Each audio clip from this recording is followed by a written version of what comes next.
on with Coastal Progressive and Rainbow Forum on Society Bites Radio, and today we are welcoming back Kyla for her fourth part of her ongoing multi-part series of her life in the trans community and the story of her life. Kyla has an incredible story as a former veteran, family person with several children, I believe. Kyla, correct me if I'm wrong, do you have 5 children? Yes, we have 5 children in the house. Okay, excellent. So, Kyla, I'm going to let you go on here and let's tell more about what you hope things are going to be happening here in the future with you and how important it is. It's been important to you, I'm sure, as part of your life to become trans and be yourself, to be the person you were born as, in your mind, and that's an important transition for you, I'm sure. And I want you to be able to tell some of our listeners more about this and where you're headed, you think, in the future here a little bit, and where you think this is going to help your life and so forth. Well, that's a lot, I know. That's a lot, and it is something I think about quite often because being an advocate for the community is very important for me, and making sure that I'm there to help change the inequities and inequalities where I can, and that my hopes is that I can see changes happen and see that the community is getting protected and being able to live our lives without fear. It was real interesting one night because I picked up a person who happens to sell insurance, biggest time of the year because Medicare issues and stuff, and that was his bread and butter. And he asked me, well, what would I ideally like to see? I'm like, well, I would love to see a setup almost utopian where we can just live our lives and be who we want to be and get along with each other without all this hatred and violence taking over. And I want to make a really quick correction because we can never go back from being a veteran. So it's not former veteran. Yes, I am a veteran. You're a veteran. That's right. I'm sorry. Yes. Yeah, we will always be a veteran. We can never become a civilian, but we are a veteran living in a civilian world. Okay. Because we went through a whole different section of our life that changed us, and it took me years before I realized that, and that came from another member of the LGBTQ community that in a job symposium that I was sitting in on and for veterans, and she said, "You'll never be a civilian again. You're a veteran living in a civilian world." So I've always remembered that, and that helped me a lot, especially during my transition. Because I am who I am, living in a world that has a lot of inequalities and inequities in it. And it's time that we figure out how we can make a change. And by my advocacy, I'm hoping that I can do that and at least help educate the lawmakers and work with them in order to come up with something that's more substantial. I was looking at a Facebook post one day, and they were ripping this Republican senator apart. And I was just like, I went back and I read through the whole proposed law on the bill that he's proposing to make law, and it's a step in the right direction.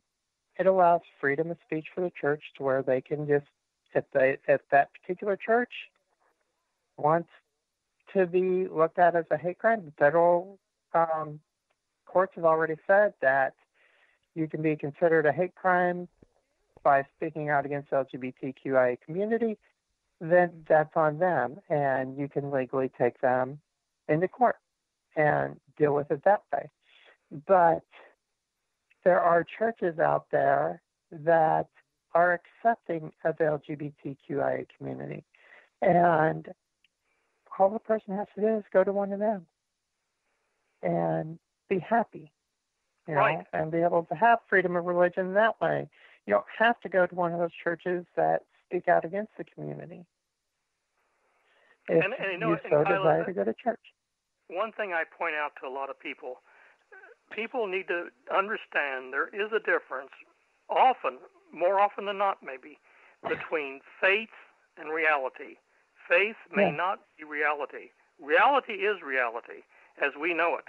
But faith is what you may have a faith in whatever. There's a lot of faiths in this world. There's the Buddhist faith, there's the Christian faith, there's the Islamic faith, there is the Hindu faith, and so forth and so on. There's all these different faiths. And they all worship, differently. And that's their faith. It's not reality necessarily, and they have to accept that. That's why it's called faith. It's not reality. Some of it looks like they're in Disney World, or whatever, in some of their beliefs. But that's what they want to do. Let them do it. Just don't try to force it on us. Us, because we want our own freedom of faith and our own freedom of reality. Yes. Exactly. And I mean, I see it when I drive down in Ybor, or if I'm down in Fort Myers area. You have the religious sects out there that are condemning everybody, and I'm like, wait a minute. Do you not read the same Bible that I read where it says, judge not lest you be judged yourself? But, so but the mentality that we've had is to be judgmental. And it's time to break that mentality. And I'm hoping that with education, with getting everything set up for my dissertation, for my PhD program, that I will be able to help educate. One of my doctors in my master's program, he was the furthest person that I thought would be accepting of me. And he fully embraced my transition. And he put me up on a pedestal and said that she's going to do great things. She's going to write the textbook. She's going to do this and she's going to do that. And I'm hoping that I can live up to part of that. But anyone that said, I'm not as good as you, I can't do what you did. Why has he got you? I'm like, I don't know why he put me up there. I'm just me. I'm living my life. And yeah, I want to make a difference, but all you can do is live your life and make a difference. And never compare yourself to other people. Kyla, I think what is part of the factor is you've got a compelling story behind you with your marriage and your children and everything, and you're being a veteran and everything. It's kind of like we have a member of the LGBTQ community running for president. And a lot of them are baffled because this is a person who's, I think, a Rhodes Scholar, I'm believing, yes, and has attended some prestigious universities and is a veteran and has some very strong beliefs, is married, and they're having difficulty trying to find fault with him. So, but and this is what a lot of people will. I think people like you and people like Mayor Pete and people like this will help change the stereotypes. When I talk, I'm going to insert one little quick note here for you and tell you something. That's why I feel this way. When I interviewed, when I was in Miami just recently here, I interviewed some very, very well-known people, mega names in the LGBTQ community and others that will be mega names in the future here. And one of them was, do you know who Ryan O'Callahan is by chance? I've heard of the name, but I don't really know the person. Okay, let me tell you who it is. Okay, Ryan O'Callahan, I had my photo taken with him. Fascinated to meet and talk with him. He played for the New England Patriots and the Kansas City Chiefs. And he finally accepted the fact that he is gay. And that's something he wouldn't accept earlier. He did everything he could to hide it. And it caused him, in fact, to the point where he was going to take his own life. He had planned to take his own life. And right before he took his own life, he decided he was going to talk to a counselor. And he was also had the whole law. There's a long story there. But anyway, when I met him, one of the stories I wanted to relate to him was, and it goes back in history here, and it goes back in history. I remember I was there when it happened. I just left the United States, or was back on leave in the United States when I moved. I was overseas for 12 to 14 years, and this is after Stonewall, and I was very, very young then, and it was in the 70s. It was the mid 70s, and in a major U.S. city here, in order to ease tension between the LGBTQ community and the police department, they had agreed to have the all-stars of the Gay Men's Softball League play against the all-stars of the police league. And the silly mayor at that time, I'll say his name, I won't say it right here on the air for everybody, but he went on the air, mocked the gay players. They put a mercy rule in. They said, well, we were only going to be playing an inning or two probably and then he said, now they're going to have to leave their purses. They can't bring their purses on the field. All kinds of stupid stuff like this, he was saying. So anyway, I happened to be there, I think on leave at the time, back in the United States. And we went with a friend of mine who was dating one of the all-star players on the gay men's team. And guess what happened, Kyla? Guess what happened? They won. The gay men, they had the mercy rule in place because within 5 or 6 innings they were over 15 runs ahead of the police all-stars, and they had to stop the game. And then but then afterwards, here's the comment that comes back. The mayor, the stupid mayor again, and he was a Republican, okay, but he was very stupid. He goes on the air and says, well, they may be able to win at that sissy sport baseball, but they sure can't play football. And guess what? I said, Ryan, you show them wrong. They're wrong.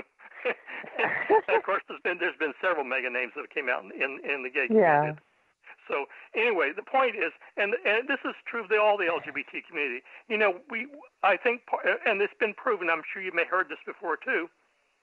The LGBT community, the reason we have so many people that excel, and some of these people I interviewed, I was absolutely blown away by their names about what they have done and what they've overcome. Unbelievable stories. And I'm hoping that someday I can introduce you to some of these people too, and especially some of the trans people that I met. Unbelievable stories and books they've written.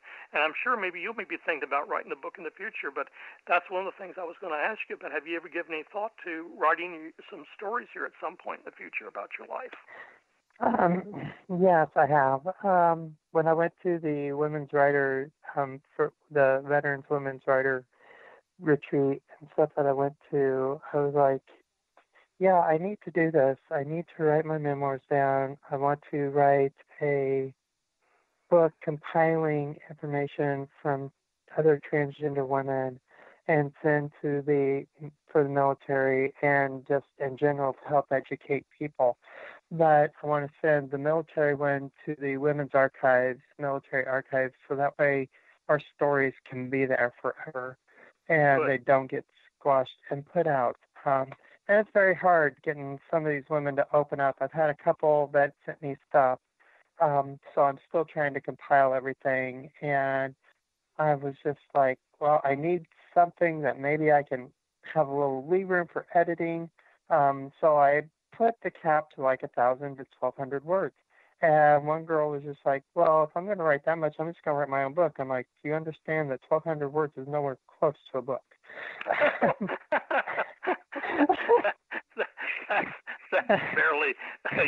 that's barely not even a page, maybe, or two. Yeah, I'm like, looking at my master's thesis at 65 body pages, and that's a lot more than 1,200 words. Yeah. But, and it's, even in my classes that I've had so far for my PhD, I've been able to take a little bit of aspect